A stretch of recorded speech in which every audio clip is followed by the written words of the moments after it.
So, welcome and thank you for joining us today for our latest CAARI online lecture. I'm Lindy Crew, CAARI's director, and it's my pleasure this evening to introduce our speaker, Dr. Nicoletta Demetriou. Nicoletta is an ethnomusicologist, writer, creative writer, teacher, and documentary. Just muting more people.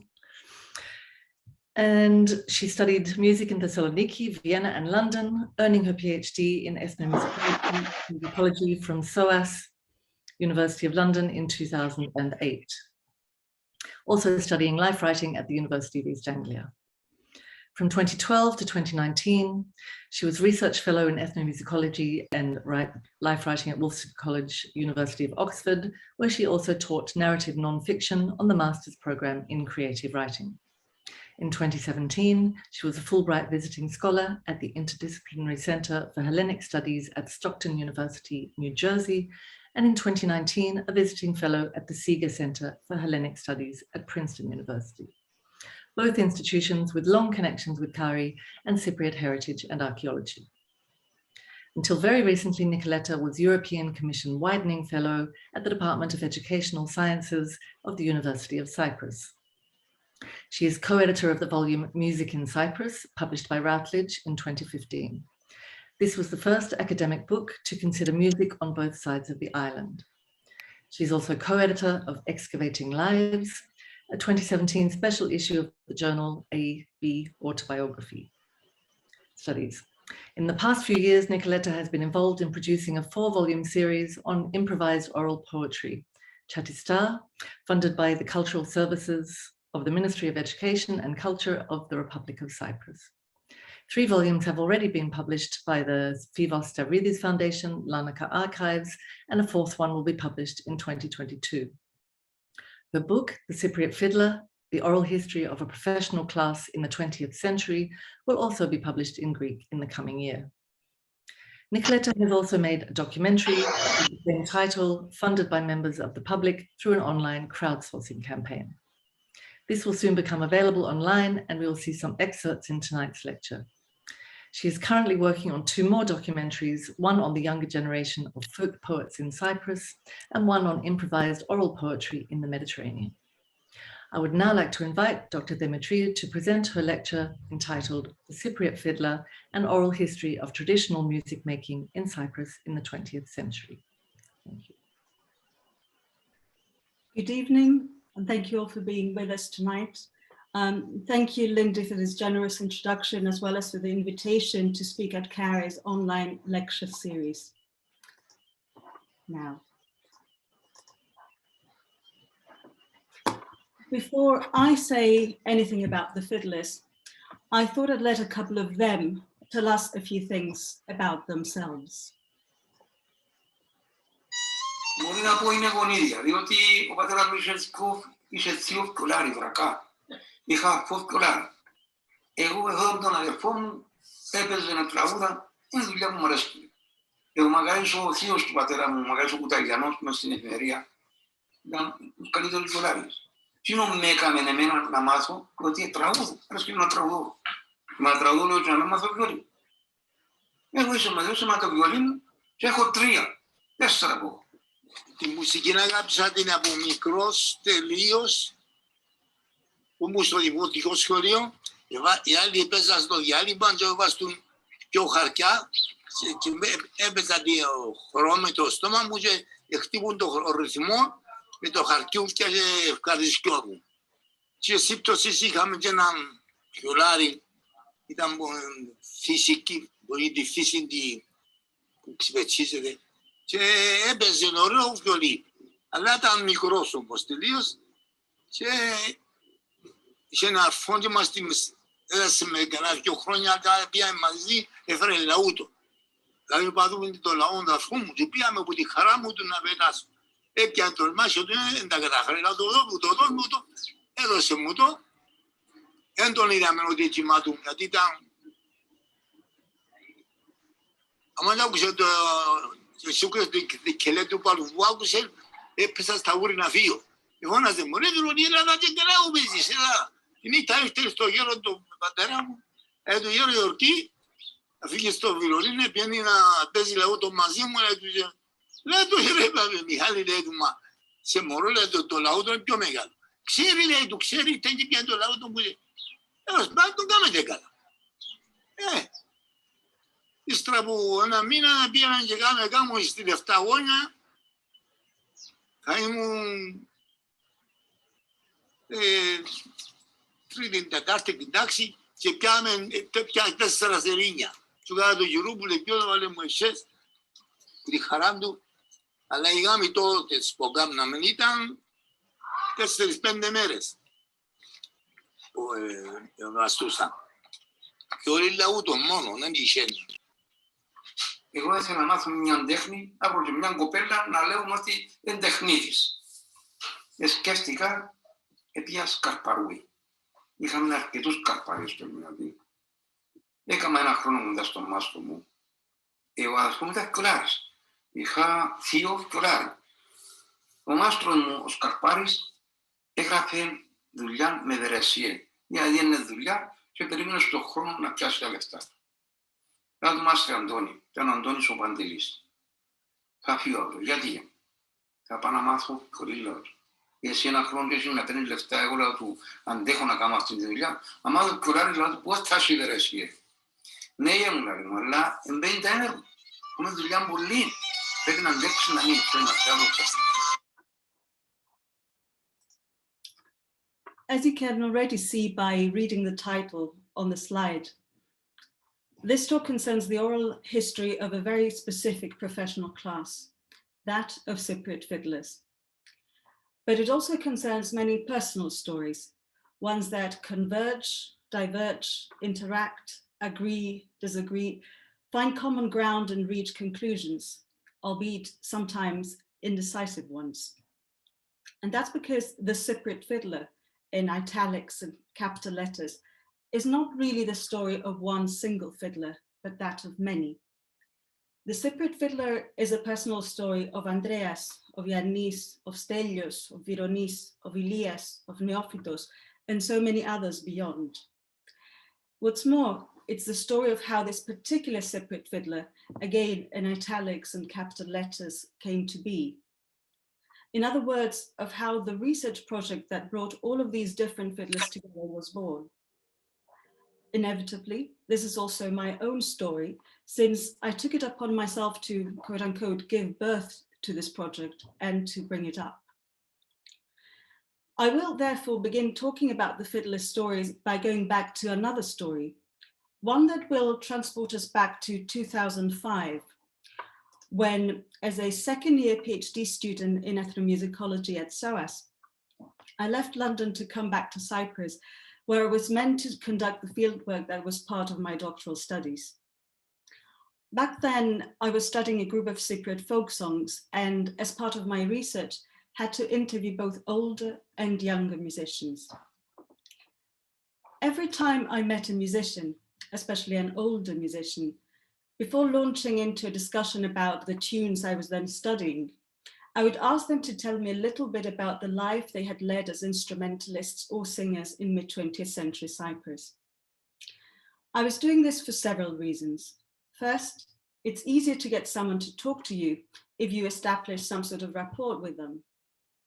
Second, because I wanted to find out more about a period for which there's relatively little data about music and music making.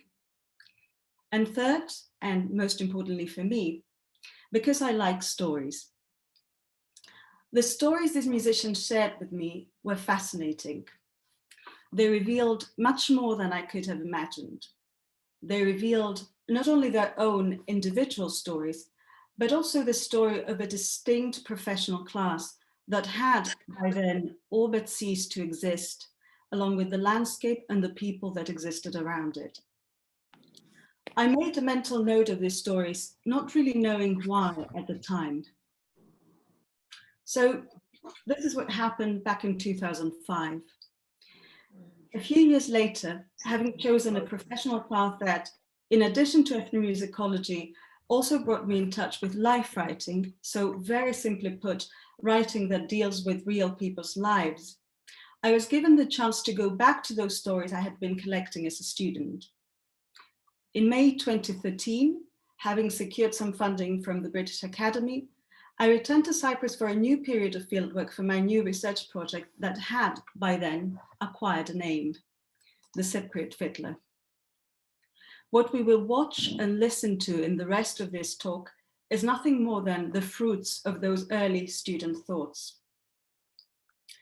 So let's begin with something that, at least on the surface, appears very simple.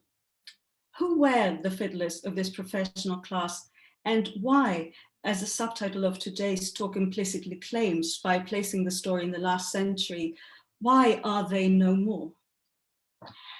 For people who have grown up in Cyprus, the word fiddler, or violarides in Cypriot Greek, violarides in plural, and what we can see here are different regional pronunciations of the same word. So this word, violarides or violarides, may conjure up images such as this, or this, or this. And that's because even though the term fiddlers or violarides strictly means violin players, in Cyprus, this term is more often than not used to refer to the violin and the lauto as an ensemble. In other words, Cypriot fiddlers are the equivalent of what on many Greek islands is known as a zia, even though this latter term is not used in Cyprus, neither by the audience nor by the fiddlers themselves in a self-referential way. In the early and mid-20th century, the time period that the Cypriot fiddler focuses on, fiddlers were men of limited financial means, who worked in the fields or had other occupations for the larger part of the year, and who played music whenever there was need for musicians. So being a fiddler at that time in Cyprus was primarily a supplementary occupation, which coexisted with the musicians' other jobs. The word men I used just a moment ago is used here on purpose, since this professional class was almost exclusively male. In traditional Cypriot society, just like in many other Mediterranean societies, there was a clear distinction between the private and the public spheres. While men could play music, sing and dance both in private and in public without any limitations, women could only sing or dance between themselves, with their husbands or other men of their familial circle, only at home, in front of family and very close friends. Women who performed music outside the private, domestic sphere were generally seen as decadent or immoral. In the case of Cyprus, this view only began to slowly change from the 1960s onwards, but only truly changed after the events of 1974 and the violent collapse of the social structures that defined human relations and interactions in older style rural societies. However, even if, as a rule, women before the 1960s could not perform music in public, an exception was made for those women who, for one reason or another, deviated from the perceived female stereotype of the time. For instance, women who had some sort of disability, they were, let's say, blind, could play music and sing in public. And here we can see one of those blind women fiddlers, Lelou from Limassol. The reason for this exception was simple. As many older musicians put it, these women too had to make a living.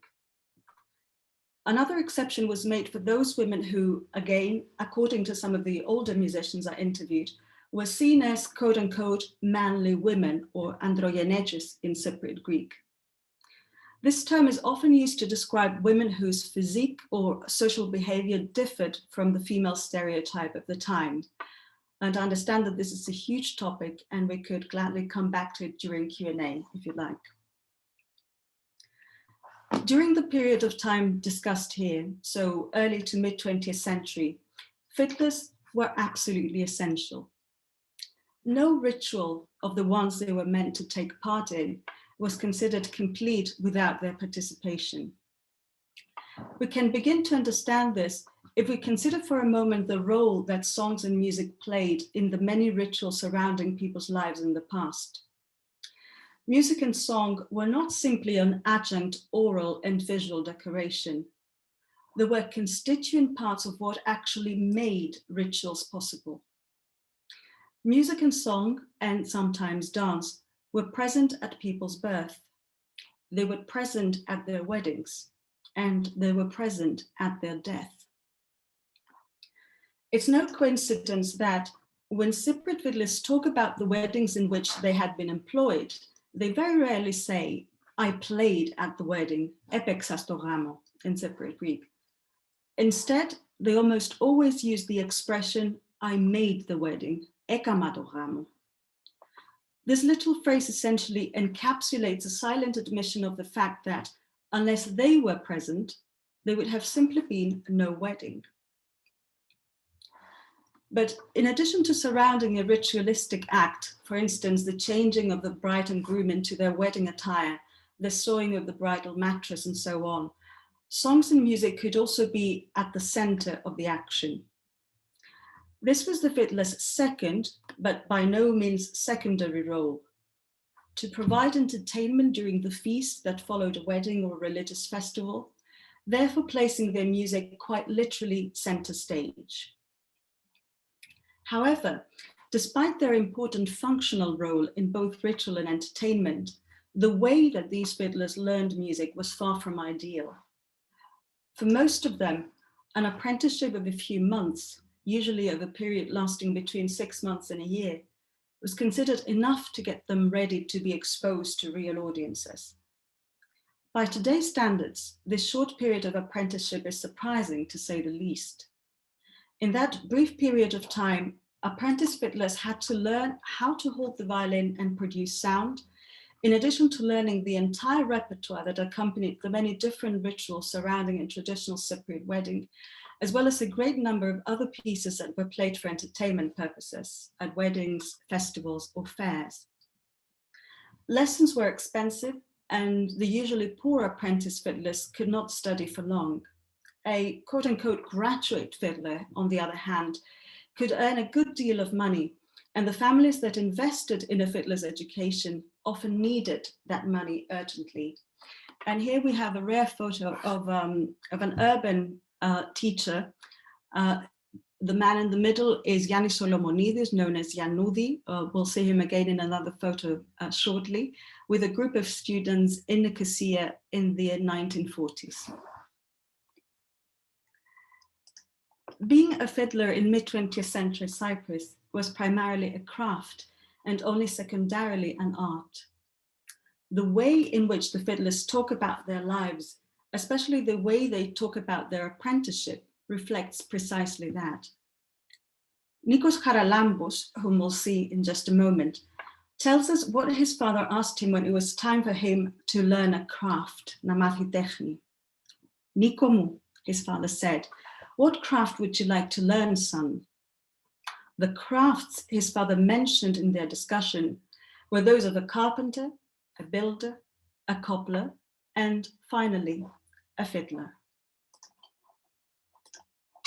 Εγώ συνέχισα ρεπία και έμαθα βιολί. Έστειλε με ο πατέρας μου να μάθω βιολί. Ερωτούσε με μάλιστα, Νίκο μου, είναι τα τέχνη θέλεις να πάεις για μου?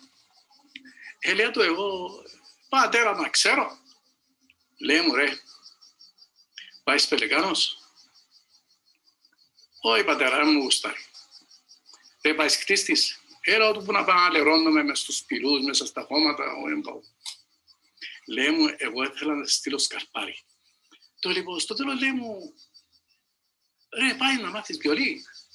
Καλό λέω του, πρόθυμος, πολύ πρόθυμος. Πήρε με στην κακοπετριά, σε κάποιον μάστορα, του λέει, κύριε Χαμπή, έφερα τον Μιτσί μου, κουβιγκάσαμε μια άλλη φορά που σου είπα για βιολί, έφερα τον, λέει, να του μάθεις.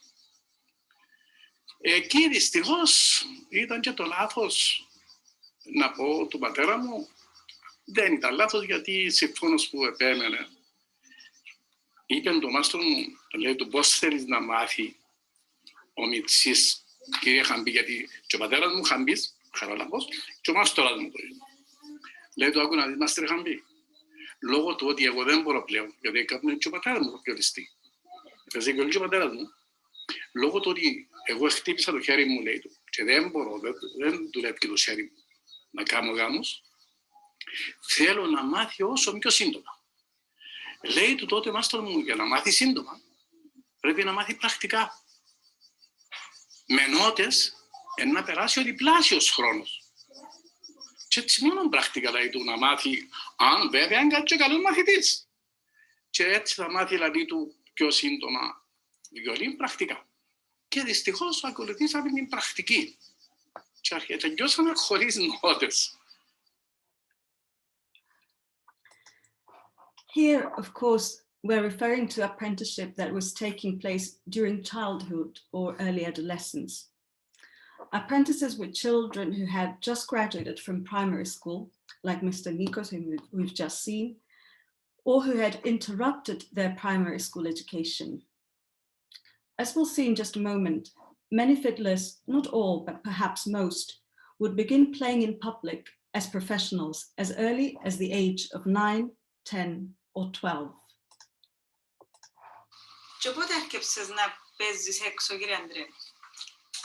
Στα 10 μου προς τα 11. Είπα στο πρώτο γάμο στο βουνί, έκλεισε ο όρος και ο γάμος, είπα, Αρμάντρια και βουνί. Ήρθε, λέει, να πας στο βουνί, διότι να πάω στον Ανδρέα, με τον παππούς του. Ήταν ο Μαγαρής ο όρος, γιατί που βάσανε ο λαουδάρης, δηλαδή μου, και πάτε. Καλεύσα και το γάρο μου, το μωρός. Έβαλα ο κιολί μου, στο τσάτσι μου. Μαγαρής ο Ιαννής που μου βάσανε, βρέθηκαν στο βουνί και είχαμε, εντάξει. Εντάξει, φαντάστηκε τώρα πρώτη φορά να παίζεις σε κόσμο. Κατάλαβες. Και πας στην τάμπλα μάλιστα. Έτσι ψηλά και πάνω και ναι. Ας θυμούμε ο Μαγαρήν ο Γιάννης συγκεκριμένα, δηλαδή μου ρε πώς κάνεις αν παίζεις. Τώρα, φυσικά στο αυτοί μου τώρα τα πράγματα. Ή καντά ρούμπα δηλαδή μου, κανένα βάρς. Βέβαια παίζεις τώρα τα πράγματα. Δεν κάτσει να μάξεις ήρθω μόνο. Γιατί θα σου πει θέλω και ρούμπα, θέλω και φόξ, θέλω και φόξ. Φόξ το λέω θα δω. Ναι. Και άλλο τώρα μας τρέχει, εντάξει, έτσι με και όχι. Εντάξει, πες. Μια χαρά. Και κουρτίσαμε τα τζαμί, βάλαμε μαξοκιάτα μας. Αρκέψαμε τζαμί, πλουμίτσα μας, κι όνε πήρα ένα νεό, όπως του μάνι μας. Πόσο χρονών ήσουν είπαμε? Έκαμες 11 τζαμί. Και έκαμες γάμον ούλου. Το γάμον ούλου, ναι. Ούλα την κατάσταση του γάμου.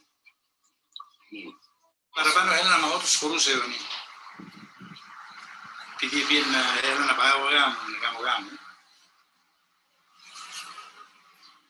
Πόσο χρόνο ήσουν που πιέσεις στον πρώτο σου γάμο, που κάνεις τον πρώτο γάμο, σαν φκιολάρης? 66-67 σημαίνει. Το τούτα μπορεί να μην τα τίμω, εντάξει, αλλά έκανα τα μαχήματα με τον Κουρφερίν και ύστερα έπια στο γάμο. Φώναξα με Κουρφερίς, δηλαδή μου έλαζε πιάσω ένα γάμο να πάει. Σε λαό του μακρό τραγούδια που ξέρω εγώ είναι άλλος. Εγώ σου λαλώ έτσι, δηλαδή μου να σου έχω έναν που ξέρει πογούλα. Παίζει πογούλα, δηλαδή, να πάρει το σάζι σου και το κιολί σου μαζί και να κάνετε το γάμο. Και πήγαμε να κάνουμε το γάμο, ως το πρωί. Εγώ έπιανα να σιδήραν την εβδομάδα μου τσιρακούι κοντά στο Πουπουλουρούβα που πήγαινα Λευκοσία και πήγαινα και μάχημα. Βαχείς που πήγα και παίξα στο γάμο, έπια 13 λίρες και ήρθα έστω και έτσι μου, μέτρουν τα, αλλά λίγο και μου πέσει ο καμουτσιμί μου και μετρά στα το πρωί. Ήρθα του μάνα είναι η ώρα 4, δηλαδή τώρα να τα μετρήσω τα ρεάλια μου. Έπιανα να με σιδήραν και έπια 13 λίρες να μετρήσω τα λουσταούλα. Το μεράκι μου που έπια έτσι ρεάλια, ήμουν ολόγαρος. Following the end of their apprenticeship, fiddlers continued to enrich their repertoire and technique on the spot at weddings, religious festivals, and village fairs. These were their primary performance settings. Prompted by all-demanding audiences who expected their fiddlers to be able to play whatever they asked for. Prior to the dissemination of the gramophone and the radio, which in Cyprus's rural communities first appear in coffee shops for communal listening and only later in private homes, fiddlers were usually the carriers of music. the ones who taught their audience all the new tunes, new dances, new songs. But when radios and gramophones took over in towns and villages and entered private homes, this balance was disturbed. And so the fiddlers' relationship with their audience became a two-way one. Even though fiddlers continued to be bringing music to their audience, very often the audience was the one teaching musicians the new songs they had heard on discs or on the radio, by demanding of them to learn and play them live, often on the spot. In the urban centers, fiddlers gathered at so-called musicians' cafes or kafenia των μουσικών, where potential clients could find them and book them for a wedding or a celebration. Oral testimonies from Nicosia reveal that in the capital, many Greek Cypriot fiddlers used to meet at Mavrophilippos' coffee shop. Yorgos Mavrophilippos was a well-known lauto player whom we can see here on the right. And on the left, we can once more see Yannis Solomonidis, known as Yanoudi or Little Yannis, who was arguably the most famous fiddler in Nicosia in the mid-20th century. And Yanoudi and Mavrophilippos were music partners, so they used to play together at weddings and celebrations. So in the same way that Greek Cypriot fiddlers gathered at Mavrophilippos' coffee shop, many Turkish Cypriot fiddlers congregated at the coffee shop that's right outside the Gamblers' Inn, or Kumarcılar Han, also known as the Wandering Musicians' Han, in Asmalti Square in the northern part of Nicosia. After the Second World War, coffee shops and other entertainment venues in the larger Cypriot towns were added to the settings where urban fiddlers used to play. However, weddings and religious festivals continued to be their primary performance settings up until the early 1960s. Και θυμάσαι εντάλλως τους ειδοποιούσαν τους παλιούς, εντάλλως τους εκαλιούσαν να πάνε να κάνουν γάμο. Έρχεται ο κύριος στην ύψη του γαμπρού με ο μαντήλι και κανείς. Έβαλε σου για λαμπάρι μέσα, έτσι ύβλωτο. Και κάλεσε στο γάμο, να έρθει να παίξει και συμφώναξε πώς να σώσει. Και πήγαινες τέλος δόλιρες, τέλος τρεις, να βάλει έτσι. Κάλεσε όμως. Πέ μου για τα καφενεία που λαλείς που γίνονταν στον Αρακαπάνη, τέλος έγινε τούτη κουβέντα. Τα καφενεία έκαναν τα νοικιάσταση χαρουκές. Βουλοδρόμου του το Παναήρι που την εκκλησία ενός στο χωριό έχει σχεδόν 4-5 σκάλες κενό. Είχαν 4-5 καφενεία και έρχονται αυτουλάριδες, κάθε καφενείο και κλωρί. Τέλειωνες που τώρα βιολί να πάει στο άλλο, να έρθει ο κόσμος να τους σε καβαρώσουν. Άκουμε και δικό μας. Περάσαμε πολλά ωραία, κάθε Παναήρι, μόνο στο Αρακαπά είχε έτσι διάγωνη του χορού. Τέλος ήταν διαγωνισμός, τα χαδιούσαν σε βραβείο, όχι, σε βραβείο, αλλά συνάμε πελατεία οι καφετήρες. Εφολάσαν μας και γερούσαν μας και πήραν και μπορούν ό,τι θέλαμε για να τους συνάξω η πελατεία. Τότε να ορέψω οι ροδείς, οι λευκαρίδες, ξέρω εγώ. Fiddlers remained a clearly structured and recognizable professional class up until the late 1960s, early 1970s, when Cypriot traditional music and its role in the island society began to decline. What we now call Cypriot traditional music, in other words, the music the fiddlers played, was a music that had routinely accompanied weddings, religious fairs, and other social occasions on the island until the 1960s, and in some cases, the 1970s or early 1980s, though that was rare. In the last half century, the role of traditional music has changed dramatically, primarily because of two factors. First, the effects of urbanization that followed Cyprus's independence from Britain in 1960, that is, the move from a primarily agricultural economy to one based on services, and the consequent move from rural to urban centers.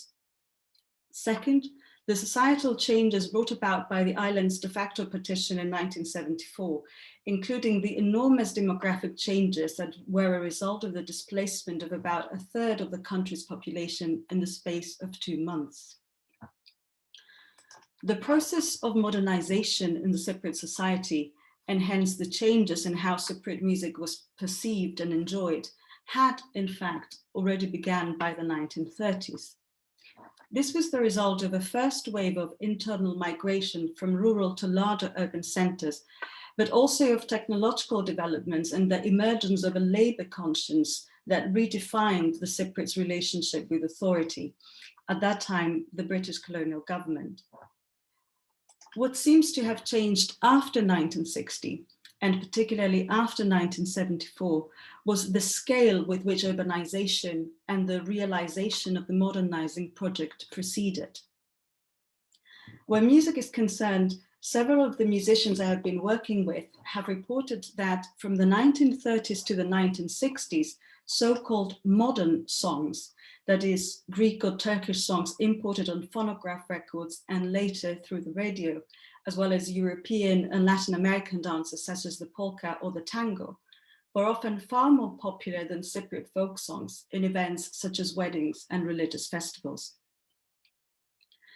But even though traditional music had begun to be sidelined by modern styles of music since the 1930s, or at least, if not sidelined, then coexist with them, it seems to have taken a definitive blow following 1974 and the effective collapse of older village structures. Fiddlers were out of work. Weddings were no longer an affair that involved a whole village over several days, but one that involved only two families and their friends over a few hours. Village squares were substituted with reception halls and restaurants, and gradually the fiddlers themselves were substituted with modern bands and DJs. As a result, following 1960 and certainly following 1974, traditional music moved from being a means through which rituals were enacted, for example at weddings, and an important mode of entertainment, into representing a cherished old tradition, mainly used as part of folkloric shows. What's more, the island's de facto partition and the displacement of Greek Cypriots to the south and Turkish Cypriots to the north of Cyprus, in that way creating two ethnically quote unquote clean geographical parts, meant that the interaction between musicians of different ethnic and religious groups that had existed on the island for centuries ceased to exist. So where before 1974, traditional music developed in tandem in the island's two largest communities, with similarities and differences, but in tandem, after 1974, it began to develop independently. That's one of the reasons why the Cypriot Fiddler, as a research program in its entirety, has focused on the personal life stories of musicians, Greek Cypriots and Turkish Cypriots, who had been active before 1974 and, more importantly, before 1960. In fact, one important criterion for the musicians' inclusion into the project was that they had to have been playing music in public by the 1950s or the early 1960s at the latest. The reason that this cutoff point was needed was simple. After the early 1960s, the traditional violin and laúd ensemble was abandoned in favor of a larger orchestra that contained 3, 4, or 5 instruments. So what I wanted to capture in this project was a particular moment in Cyprus's soundscape, where the sounds of the violin and the laúd were the main ones heard in weddings and fairs all across the island. Together with the violin and the laúd, one also often heard, but solely in Turkish Cypriot weddings and celebrations, the zurna and daul. This dialogue that existed in Cypriot villages 60 or 70 years ago between the violin and the laúd on the one hand and the zurna and daul on the other is also reflected in the Cypriot Fiddler documentary, which includes 2 musicians playing zurna and daul. Ως το 74, ως το 80, έχει ένα μπιολάρι και εμείς. Κάποτε δεν έπαιρνε με μπιολάρις. Δεν είσαι πολλούς μπιολάρις. Ο κόσμος που έρχεται, τα 3 γαρτά στο γράμμα, προτιμάν το τούμπανο. Έτσι λέγαν και οι μπιολάρίες στο πριν, έφτιανε ένα ζευγάρι πριν, στο χώρο. Πες ότι πιένετε σε ένα γάμο μπορεί να σας έτυχε κιόλας και είσαστε εσείς καλεσμένοι και ήταν καλεσμένοι και οι fiddlers. Ναι. Θέλω να μου κάνετε τη σειρά. Πότε παίζετε εσείς, πότε παίζαν οι fiddlers. Και ήταν που ζητούσαν από τον καθένα να παίξει. Ναι. Είπαμε, έρχεται η νύχτη. Εμείς έπιαναμε την νύχτη. Πόσο χέρναμε την. Τον καιρό που την χέρναμε, έκανε την νύχτη. Και ας έκαμε κασίλαμαν με τον τούμπανο και με τον ζορνέ. Και καλωσορίζαμε τον κόσμο. Παίζαμε εμείς. Άμα είμαστε, επαρετούσαμε εμείς, ας έφυγαν ο Κιολάρης στον Καρσίλαμα. Επαρέταν ο Κιολάρης, ας έφυγαμε εμείς. Και φτάσετε γάμους που είσαι μόνο ζορνέ, τούμπανο και πολλούς, είσαι με τα μαλλιά σου. Και με χωρίς πιολίνε γάμ. Και χωρίς πιολίνε. Μόνο τα ούλη με ζόρνε. Ο μπρίθρα τα παραπάνω ορκά, έντια ρέμα. Τούμπανο και ζορνέ ήταν. Μας τα οργάνισε ρέμα.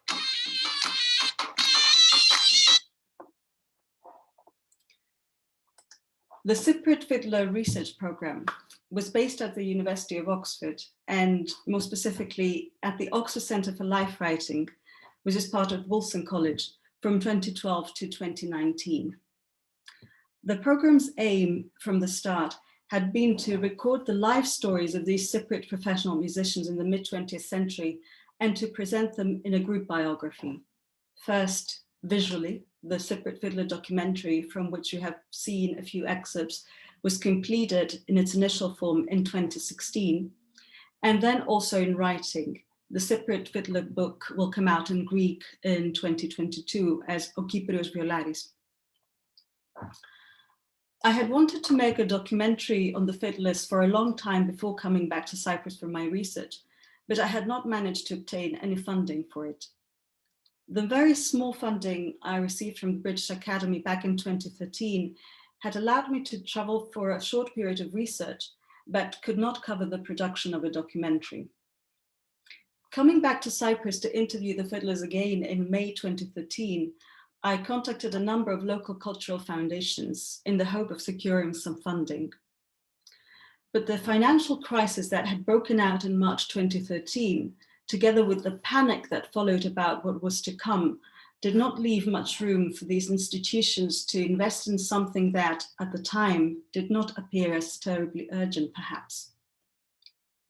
Nonetheless, the need to do something for the fiddlers was, in my view, more pressing than ever. Many of the musicians I had met and interviewed in the previous decade, when I had come to Cyprus for my PhD fieldwork, had already died or were unable to talk to me again, let alone play music. But why a documentary to begin with, and not a book or maybe an article in an academic journal? Because meeting some of these elderly musicians again, I realized that despite its potential contribution or any perceived educational value, no book on the fiddlers of Cyprus written by a third person in English, as was my initial thought, would carry the same weight for them as seeing or listening to themselves talking on the big screen. I wanted to create something that the musicians themselves and their families could easily enjoy as a gift in return for all the hours they had dedicated to me and my many questions in the previous years. Additionally, I wanted to be able to share my stories about the fiddler with a wider audience, and through these stories, to also share my passion for early and mid-20th century Cyprus, for its language and for its social and cultural history. So, due to a lack of funding, in July 2015, I set up an online campaign in order to collect the money that was needed for the documentary through crowdsourcing or crowdfunding. Less than a month after the online campaign went live, the very small amount of money requested was collected, and so we could go back and film a bit more, as well as begin editing the material that had already been collected in the previous years. Most of the new filming took place between June and October 2015, even though some of the material that appears in the documentary had been filmed a decade earlier. The experience I wanted to convey in the documentary was the one I had when I was sitting with the fiddlers in their garden or their kitchen, in the living room or their storage room, every time I returned to Cyprus listening to their stories for hours. Our DIY documentary has much to desire in terms of, say, cinematography, lighting, editing, or sound. But I was very happy that when it was first shown at the Home for Cooperation, a community center in Nicosia's buffer zone in April 2016, together with members of the public, many fiddlers also showed up alongside their children and grandchildren to watch themselves on the big screen. I've decided to close this presentation with a few more excerpts from the documentary so as to leave the final word to the fiddlers. The documentary is divided into chapters, each of which focuses on a different aspect of the musician's life. What we've seen and will see here is, due to limited time, the editing of the edited material. So please forgive the many cuts and gaps in the story. I would only like to add a word about the second to last chapter, War and Displacement, in order to highlight how, in a research of this type, no matter how many rules and regulations one might initially impose, the participants themselves are the ones demonstrating what's really important. At the start of my research, I had decided to ask the participants nothing about 1974. I was doing this for two reasons. First, because I wanted to focus on the pre-1974 period, as I've already mentioned. And second, because as a child who was brought up right after the war on a refugee housing estate at that, I did not want to hear anything else about the war. Yet, how could people whose lives had been turned upside down as a result of those events simply delete them from their memories? How could they exclude them from their life narrative, since their life was actually redefined by those events? In the end, a chapter on war and displacement was included, and the stories on violins, music, and opportunities that were lost gave a completely different dimension to the story.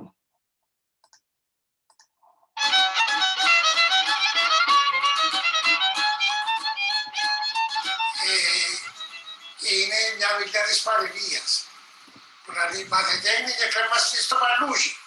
Και πήγαμε πρόσφυγες, δεν είχε με δουλειά, με γραφείο, με τίποτε. Αλλά πιάσαμε το παλούζι. Τέτοια η πρώτη δουλειά που έκανα, στην προσφυγιά, 7 λίρες το μήνα η κυβέρνηση, 5 άτομα για να ζήσουν. Τις πρώτες ήρθα από το εξωτερικό και να δούμε άρτης, και να έρθει από την πλαταριστά σαν ο Λαουτάρης, ο πλωτής, να παίξετε, να μαντέψουμε τον παππού. Και πήγα, με παίζαμε, με πλουμούσα σε λίνια πεντουσέλινα, μα πεντουσέλινα ήταν πολλά λεπτά. Και παίξα μόνος μου. Και τελειώσαμε, φάμε νύχια, με πήγα, σώνησα τα και με κλείσαμε τα 11,5 λίρες. Εδώ είναι κλάμα, 11,5 λίρες να πιάσω μέσα σε 2-3 ώρες και έφτιανα 70 λίρες το μήνα και χάσα το παν. Τι να κάνουμε, επέρασα. Για μας το πιολί σου, πού τα φύγες? Πιολί έκανα παραγγελία μέσω του ΔΕΡΤΑ και έφερα βιολί μάστερ. Είχε χειροποίητα βιολιά που πιέναν εκθέσεις. Έφερε το ΕΡΤΑ και έφερα ένα βιολί που κάτω 115 λίρες. Με 115 λίρες αγοράζεις το αυτοκίνητο. Και λαούσαμε μες στη λύση. Μα προσφελάρα, εμείς αγοράζεις και είναι 115 λίρες. Θυμούμε. Ενώ τα σιωπικά 5-6 λίρες. Ήταν που γίνηκε το 1974 το πιολί σου? Την έννοια μου, διάμουσα να φύγουμε, έβαλα το πάνω βαρμάριν, είχα κάνει με τσίβιολι για να μάθουν οι μητσί, έβαλα το πίσω το λαρό, αν εμπούσει λαρό, να μην ήθελε να το δώσει δηλαδή του τσάνιμου. Και δεν το πιάσα, και φύγα το λάβε. Άλλη. Και ο Λάρης, τον καιρό που κάμναμε γάμους, άρεσκε μου το βιολί πολλά. Από τον καιρό που έκαμε στο κτηνιατρίο, Πιάμε ένα φίλο από την κόμμα του Ιαλού. Ήταν πιολάρης άνθρωπος. Εγώ πολύ μεράκι λαό του. Ας εμά όλα λέει. Λαό του μα δύσκολο όργανο λαό του. Τέλος πάντων, γύρισε η μέρα, ήρθε ήβρε με που παίζα από το σάζι. Λαλή μου παίζει σάζι νέρα του. Κι ο μήνες λαλή μου να σε κάνω άσο λαλή. Αν παίζεις το σάζι, να σε κάνω άσο. Πότε να αρκέψουμε, πότε αύριο νερά θέλεις λαλή μου. Κάθε εβδομάδα, μια ημέρα και όμερα να πάνε που να τρώμε φαΐ με λαλή μου. Ας σε ματσάνουν λίγο και να μάχεις λαλή. Ύστερα μου καμιά δεκαρκάνη μέρα σε και είναι ο πόλεμος. Χάσαμε τα ούλα. Ιστορία τούτη. Αλλά αν ξαναεννιώ, κι όλα άρχισε να είναι. Αν ξαναεννιείς. Έτσι λαλούς που ξαναεννιούν.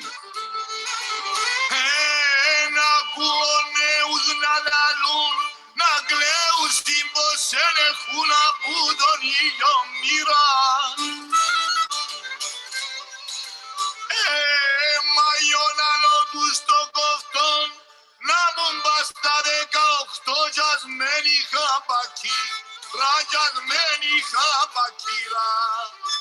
Να μου πέχει μας κύριε Πυρώνη που τον τη δουλειά. Διασκέδαση, με εκτίμηση.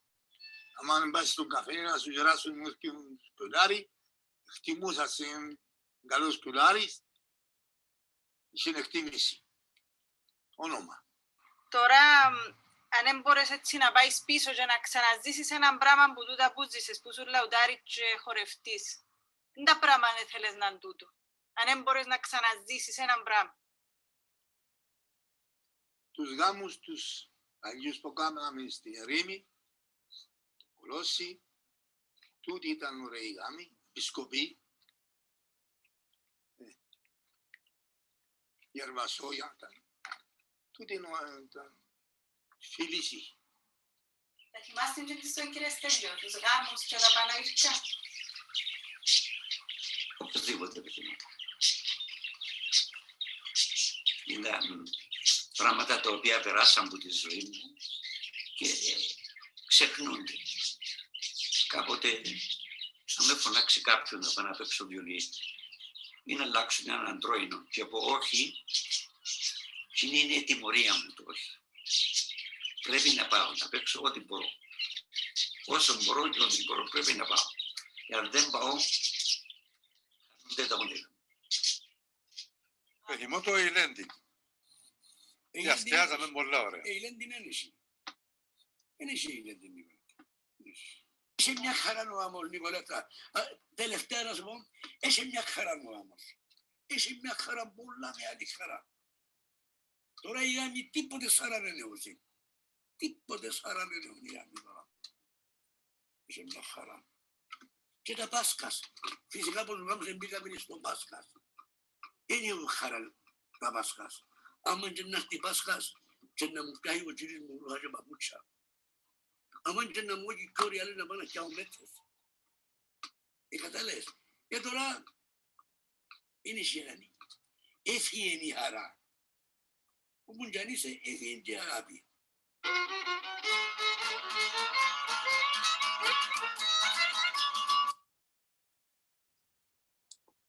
Thank you. Thank you so much, Nicoletta. That's such a powerful story and it was a great lecture. I'm sure we must have many questions from people, but perhaps it'll take a few minutes for everyone to absorb this. It was really, really amazing. I enjoyed it so much. I will start because I have a couple, but I will start with one. I'm really struck by the way that they self-classified and that other people classified it as a craft. And that's super interesting. But you also, I mean, I suppose you found the successful ones. So did you happen across sort of many people that basically tried to become fiddlers? And because, I mean, it's a craft, sure, but you had to have an ear, didn't you? And you had to have an innate musical ability. Did you discover any who didn't end up successful? No, and I guess partly I didn't because I didn't look for them, but also I know it sounds tragic to say this, but it's true. I was going for the ones who were alive, and you know, there weren't many of them around by the time I came back to do this research. And of course, since completing the documentary, many more have died. So no, the truth is that I haven't, because I suppose, as I said during the talk, one of the main sort of criteria that I set out from the beginning of this research in order to include a fiddler in this story, in this project, was that they had to have been active as musicians by the late 1950s or the early 1960s. So I suppose that by definition, they had to be successful because they had to, you know, to be able to play in public. So the truth is that I haven't met anyone who didn't make it, but also I didn't look for them. Yeah, but who knows what the success rate was, I suppose. But yeah, it sounds good lives. Gloria has her hand up. Would you like to ask a question, Gloria? Yes, thank you for this fascinating presentation. It is so important that their work has been recorded. Thank you for being the one to do it, and to do it so beautifully. One of the things that I noticed in several of the scenes with the fiddlers is that there was handmade pottery in there. And so my question is a little bit perhaps difficult, but I ask myself, why did handmade pottery survive until recently in Cyprus, where you could buy anything you wanted? Why did women still make those pots? Why did they sell them? And I wonder if it's a way, or, well, I was struck by your comment that the traditional music is seen as pre-1974. It's the old tradition. It's not the modern. Is there a yearning among Cypriots to preserve some of the things from the past? The fiddlers have been dying out. When I look at those handmade clay pots, I ask myself, do people look at that and think, yes, that's when I lived in the village. That's when we drank water from the pot. That's when we all lived together, worked together, shared meals. It was before the island was divided. Thank you. I'm afraid I couldn't give you not even an educated guess, let alone an answer on the pottery. So perhaps someone else could help us in that one. But I could answer your question in music. And yes, there is a renewed interest in traditional music. One could say there's a revival at the present where traditional music is concerned. So a lot of younger people learned this repertoire, and a lot of younger people played. But what has changed is, well, first of all, the apprenticeship is very, very different, because nowadays people don't go, apprentice fiddlers, or those who want to become fiddlers, don't go to a master to learn as they used to 50 or 70 years ago. But what they normally do is that they go to a kind of European style music school where they learn to play the violin. They normally learn to play what is called, quote unquote, sort of Western classical music. And then through that, they go to traditional music as well, or rather I should say, after having learned to play the violin the Western way, then they might pick up a book or some recordings and listen to this repertoire and learn it through books and recordings. So apprenticeship has changed completely. It has nothing to do with how fiddlers learn from one another half a century or so ago. So that's one. The other thing that happened is that, well, after 1974, is that the more traditional settings, if you like, were no longer there. So this, as I said in my talk, began before 1974, but it became much more prominent after 1974. So after the collapse of village structures and after the displacement of so many thousands of people, weddings and celebrations were not done in the same way as they used to. So again, these traditional settings and this sense of community that existed around music making ceased to exist. But in many villages, this had actually changed since the early 1960s with the introduction of new instruments in this orchestra. and also with the introduction of new repertoire, because we do know from these oral testimonies that from the early 1960s onwards, bouzouki repertoire had begun to take over, because, you know, bouzouki music was very, very popular. This is what people used to listen to on the radio and on the records. And so this is what people wanted to listen to at weddings and celebrations as well. And so the fact that performance settings changed, apprenticeship methods changed, has meant that there's been a bit of a rupture between the past and the present. So traditional music is being played, but I would say that to an extent it's being rediscovered and redeveloped now, without necessarily it being a continuation of what was there in the past. And one can understand this by listening to older fiddlers and younger fiddlers. So the aesthetic, for instance, of older and younger fiddlers is completely different. Also because younger musicians have been and are being influenced by completely different sounds that were not around when the old fiddlers were playing. Thank you. Nicoletta, do you mind stopping sharing your screen before we move on, just so we can all sort of see the questions clearly? Thank you. Thank you. And we do have some questions in the chat and raised hands. Vathula Mustuki is saying, bravo, Nicoletta, it was a wonderful presentation. Sandra Lehman has a question, how can we see the documentary? This was a very moving presentation. May I say a few words? Would you mind waiting your turn, please, Hevet? If you put your hand up, I'll come back to you. Can you open my camera? Would you mind just waiting until your turn, please? I'll come to you in a few more questions. We have a bit of a queue here. Okay. So, Nicoletta, do you want to answer Sandra's question? Yes, I lost you there for a moment. Apologies. Yes. The first question had to do with the documentary. Sorry, I think there are also a few mics that are open. I can hear feedback. Yeah, I'm muting people as we speak. Okay, so the question was, how can we see the documentary? This was a very moving presentation. Thank you for the comment. So the documentary will become freely available online once the book is published. So this will happen in early 2022. So the book is now with the publishers in Thessaloniki. It will be published by Psyfides, a publishing house in Thessaloniki in Greek. And we're now also building a website.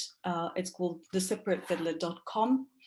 And it will all go live at more or less the same time. So in the first few months of 2022. If you're interested to know more about the project and follow the news and know when the whole documentary will go live online, you can follow the Cypriot Fiddler Facebook page. So if you go on Facebook and search the Cypriot Fiddler, the page will come up and the exact dates will be announced there. Thank you. The next question in line was Manolis Melisaris. Would you like to ask your question, please? Oh. Hello. Oh, Diane Bolger sitting next to Manolis. I'm the manly woman tonight, Manolis Melisaris. And I had a question about gender. You only referred to these few, the women that were playing the violins, but it was fascinating to me because it seemed as if it seems as if they were taking on a kind of third gender role. In other words, they were performing, on the violin, which was a role that wasn't normally accorded to women. But were they kind of, in your mind, a third gender category, or were they really, and how were they responded to or received by the rest of the community, and how widespread was this phenomenon of women playing the violin? I just find it fascinating. Thank you for your question. And in fact, there's the chapter on women in the documentary is pretty long, and the chapter on women in the book is pretty long as well. So I hope that there one would be able to find more details on that. No, I never actually interpreted women fiddlers as a third gender. And the way I understood their role, of course, was based on what I heard from the fiddlers, was that, again, they sort of acquired a different social position because of their disability. We were talking about blind fiddlers such as Lelou, the one whose photos we saw earlier. And so since they had to make a living, it was considered okay for them to be playing in public. And in fact, in the documentary, one or two of them talk about this particular fiddler, Lelou, and say that, you know, she was an honorable woman doing an honorable job. And people appreciated the fact that she wanted to make a living herself, that, you know, she had this sort of dignity to want to make a living for herself. Because remember that was a period of time when, you know, there was no kind of social welfare. You know, no one would pay you because you had a disability and you couldn't work. And so what could you do? And this was seen as a sort of viable professional route. People could play the violin in order to earn some money. And I need to add here that this bit concerning disability and playing the violin did not only concern women, but also men. Because when Cypriot society was primarily agricultural, most men ended up being, let's say, farmers, or, you know, they had fields or had other sort of occupations in their villages. And when they could not have any of those occupations, for some of them, the only solution was to become a musician. I mean, they could do pretty much nothing else. Yeah. Or there are a few other occupations that they would go into, that could go into, but many of them became fiddlers. And so this issue of, you know, music and disability came up in the interviews as well. And again, there being a fiddler for all of them was something that was considered, you know, an honorable, dignified option. And this was the same for blind women. So there were no women who were not disabled in some way who became violin players in this group that you interviewed. Yeah. No. In fact, they were, and I haven't heard any stories about women who were not blind, who were fiddlers. And when I mentioned that in Cypriot societies, and as in some other Mediterranean societies, women who would play music in public were often considered decadent or immoral, I was not referring to fiddlers, but to women who would go on stage, as it were, you know, for instance, at entertainment clubs in the capital and so on. So women with no disability who would go on stage, let's say, to sing or play theatre and so on. So these were generally seen as women of low morals in this society. Thanks very much, and really congratulations on a fascinating piece of research. I can't wait to see the documentary. Thank you. Thank you. You have several messages of congratulations in the chat, and we'll pass that on to you later. Someone is, Laurentiu Gania is saying that she sees similarities with the folkloric situations from Romania, the wedding rituals and the situation today. That's just a comment. There is a question from Stella Domestica. Thank you for this very interesting story and excellent presentation. I have a question about the Turkish and the Greek Cypriot fiddlers. Were they performing together in any events, or were they playing at separate occasions? Thank you. It really depends. It depends on the region of Cyprus we're talking about. So where you had either mixed villages or Greek Cypriot and Turkish Cypriot villages side by side, for instance, in the Limassol and Paphos district, or even in the Carpathia region, there are Greek Cypriot villages and Turkish Cypriot villages side by side. You could have musicians from the two communities playing together. So for instance, often you would have, let's say at a Turkish Cypriot wedding, you could have a Greek Cypriot fiddler, or the Greek Cypriot wedding, you could have a Turkish Cypriot fiddler. And I had several examples of them in the interview. So Greek Cypriots would mention Turkish Cypriot fiddlers and vice versa. So yes, it did happen, but it happened mainly before 1963, 1964. So before the intercommunal clashes of the early 1960s, because afterwards it was not considered safe for them to be playing in villages in the other community. So for instance, just to go back to whether, you know, they were playing to each other's communities, we saw a photo at some point of a man called Süleyman Gülferi when Ismail Gökçen Kemaneci was talking, this fiddler from Lurugina. Now, a lot of Greek Cypriots from villages around Lurugina, so Dali, Limgaya, Varvara, Mathiatis, and so on, they mentioned him by name without me actually posing a question about him before. So they would say, you know, Gülferi used to make all the weddings in this region. Again, this was before 1963-64. And this other man, Andreas Moditis, whom we saw in a couple of clips, he was from Omodos, and his father was a fiddler, and they would also play, he told me, at a Turkish Cypriot village, Agios Nikolaos in Limassol, and also in Avdimo, together with zurna and old players from that community, so Turkish Cypriot musicians. I think the next raised hand is Demetrios Tashi. Would you like to ask your question, please? Yes, first, Nicoletta CAARI. I mean, this was really amazing and so well prepared and fascinating. Really good job. I have so many questions, but I'll try to limit it to maybe one or two. I'll gloss over the Andrea Yuneches thing, which is fascinating. But in mentioning the apprenticeship, really fascinated about that too, specifically 2 or 3 things related to that. One is that you said that they maybe stayed with these masters for, you know, a few months, maybe up to a year, and that they were given actual lessons. You know, in other parts of Greece, musicians, younger people who wanted to be musicians might have gone to somebody else and learned some basics, but never in like a Western style school or even Western style lessons. And what I guess the question in here is, because from other parts of Greece and other Greek musicians, they didn't do that because they were highly guarding and highly jealous, you know, of their own musicianship, you know, that these younger people or whatever would start taking their gigs, you know, and start taking away their jobs. So did anybody mention any of these jealousies or guarding the secrets of their playing?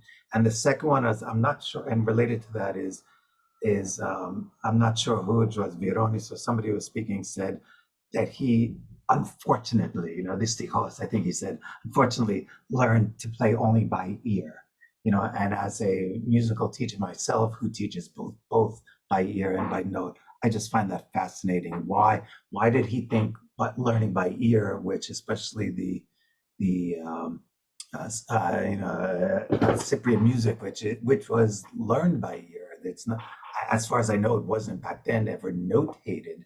So was he just wanting to think he could do more, you know, play more Western music and etc. things, rather than just playing at Panagiria and weddings and whatnot?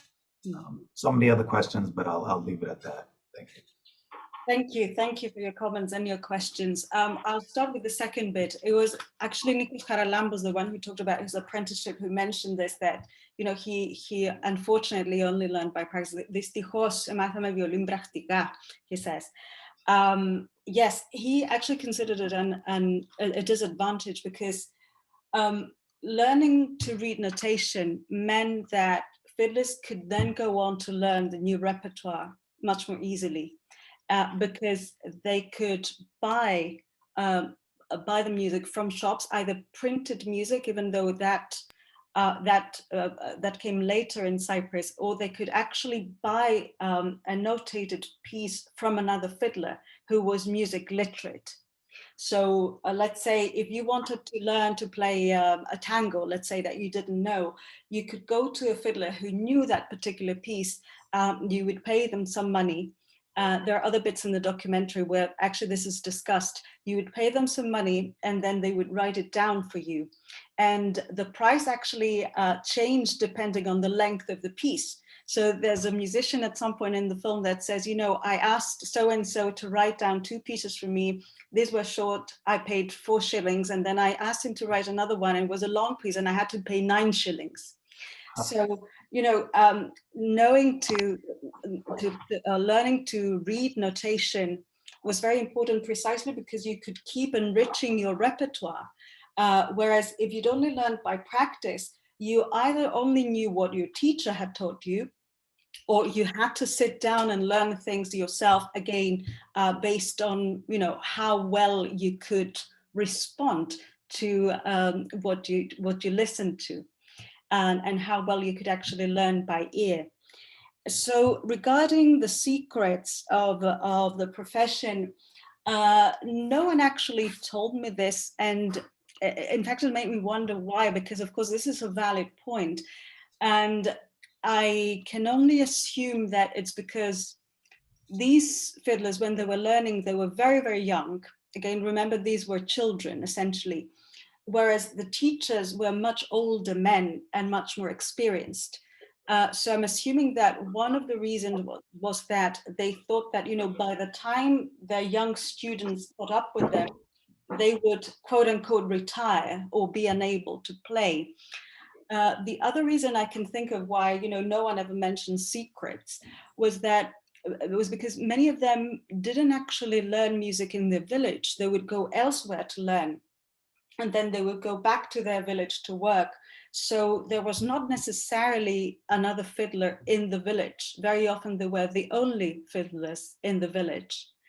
But there is an interesting story that concerns secrets, as you put them, and it's not included in the documentary, but it's included in the book. And this has to do with recordings.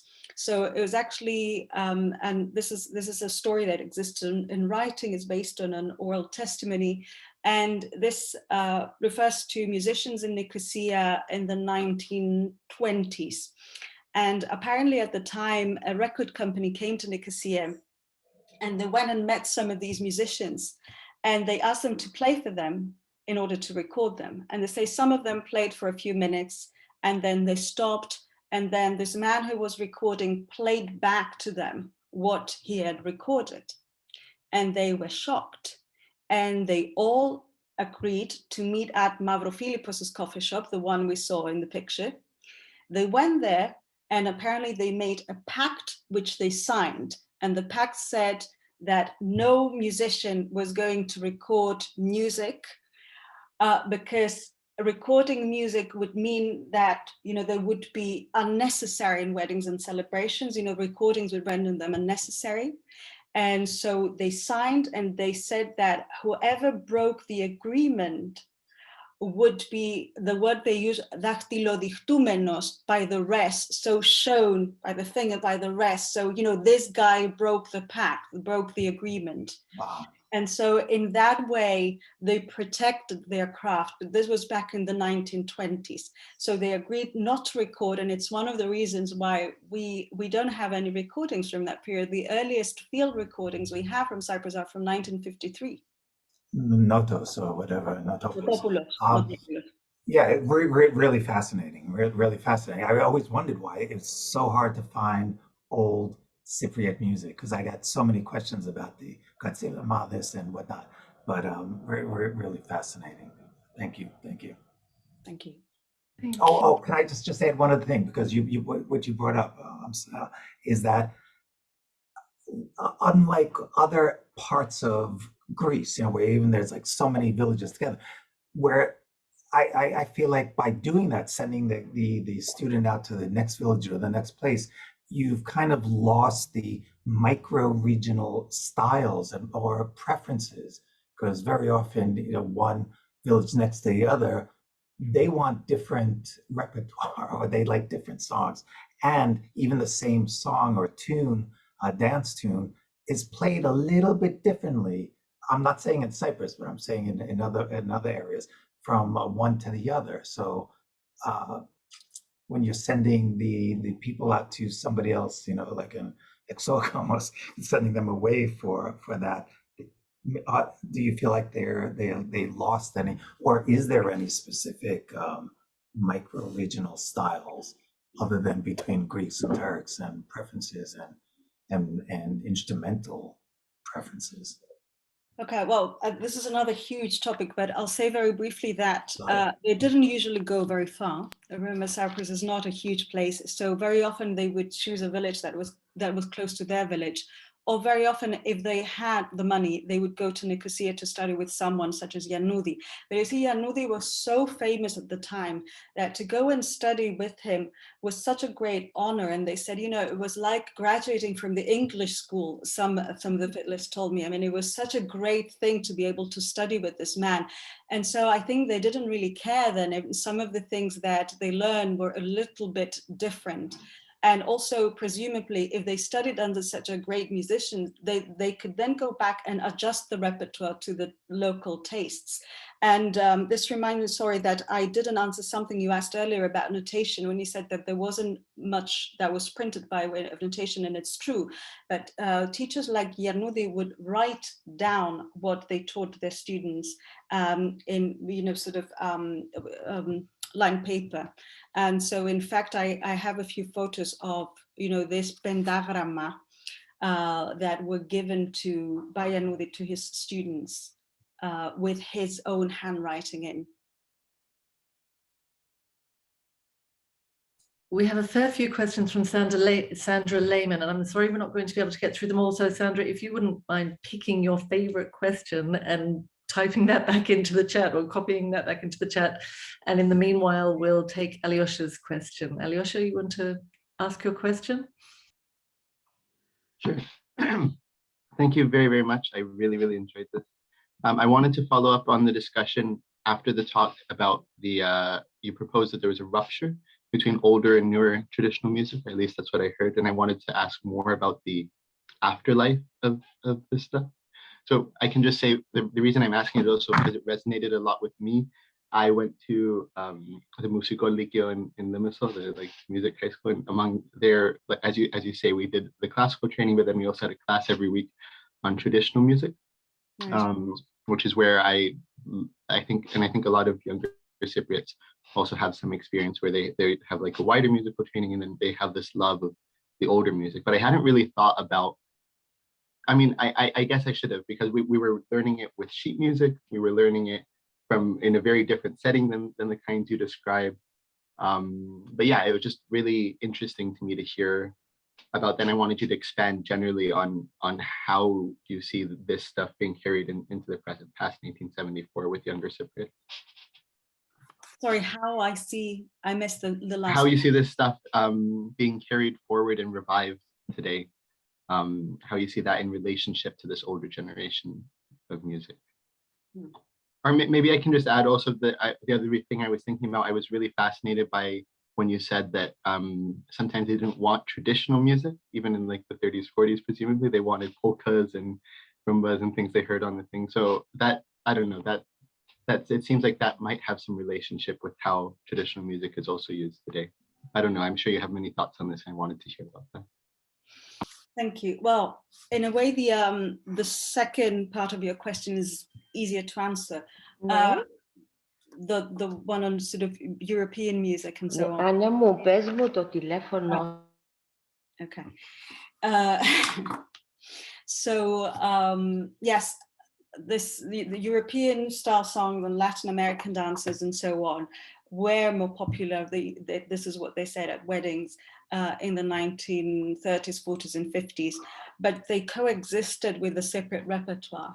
And in fact, the fiddlers make a point of saying that in order to be considered a good fiddler, one had to learn both repertoires, which they called Kypriaka and Evropaika. I mean, they included everything that was foreign under Evropaika. It really didn't matter, you know, whether it had come from Latin America, such as the tango and so on. Tango was also considered Evropaiko in the sense that it was foreign to the local culture. And so in order for a fiddler to be considered, you know, professional and really good at what they did, they said that they had to learn both of them. I think that one of the fiddlers, Andreas Modidis, says at some point that an older musician, Lautaris, told him, so you can not only play Kartilamas and Siptos, you also have to play these other tunes. So yes, they consider them part of the same sort of repertoire, the repertoire that a fiddler had to learn. Now, regarding the other thing, it's a huge topic, what you asked about younger musicians and, you know, the rupture and the sort of things that the younger generation play.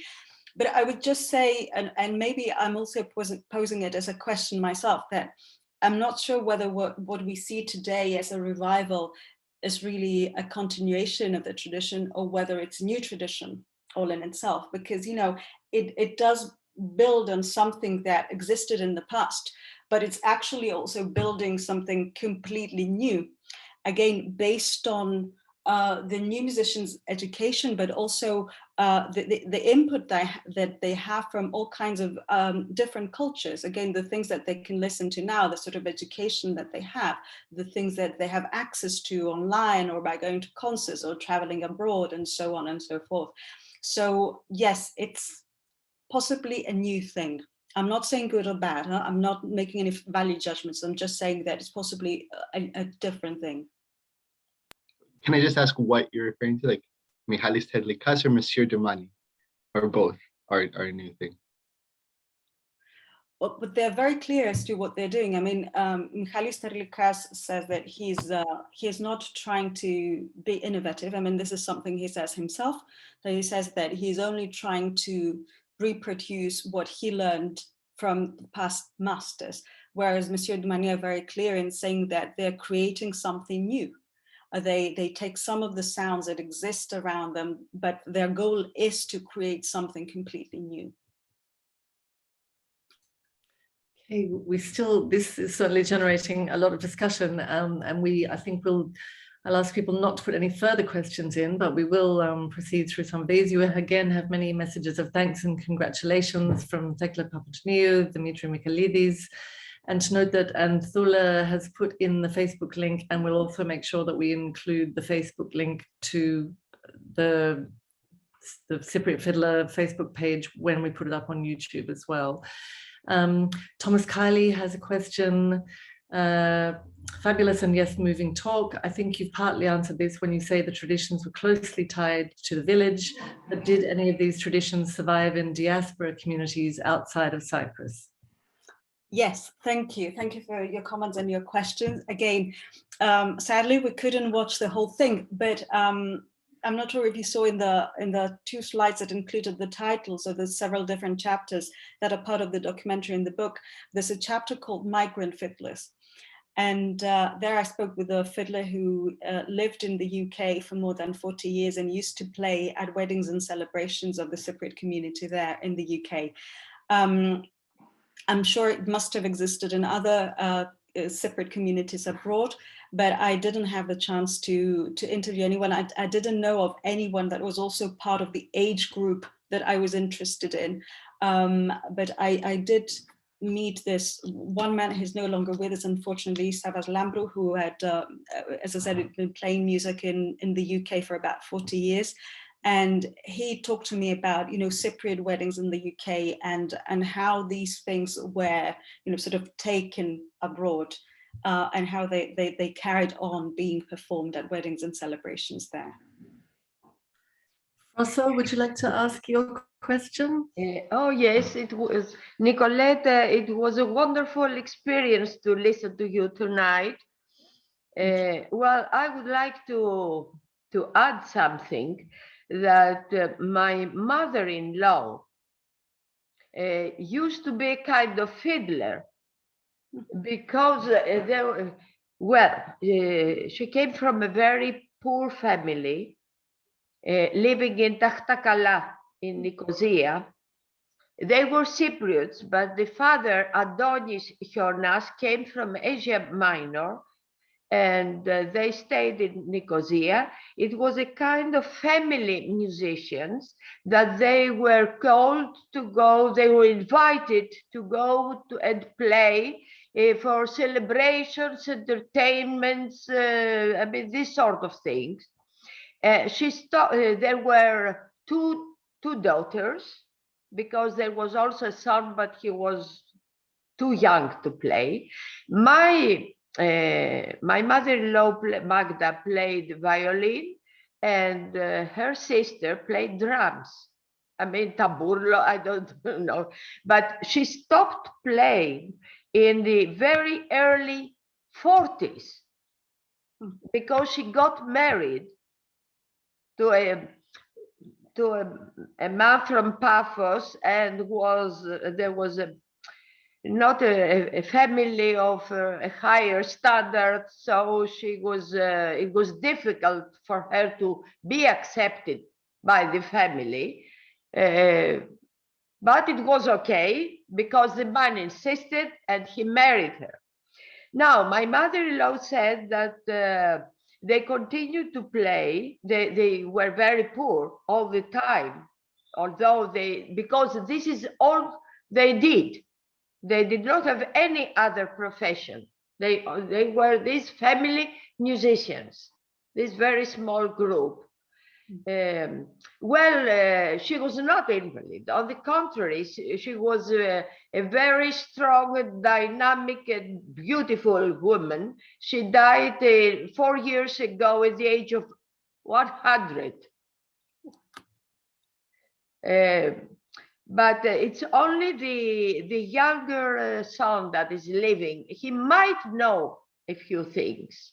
He might still remember or heard more than I did, because I could not record her music. I don't know exactly what she was playing, but I know that they did it for many, many years, since she was 12, 13 years old, and she was the person who made the arrangements. She was the dynamic part of the family. I see. Now I thank you. I also read your books about Chatista, they're wonderful, and I hope we meet sometime.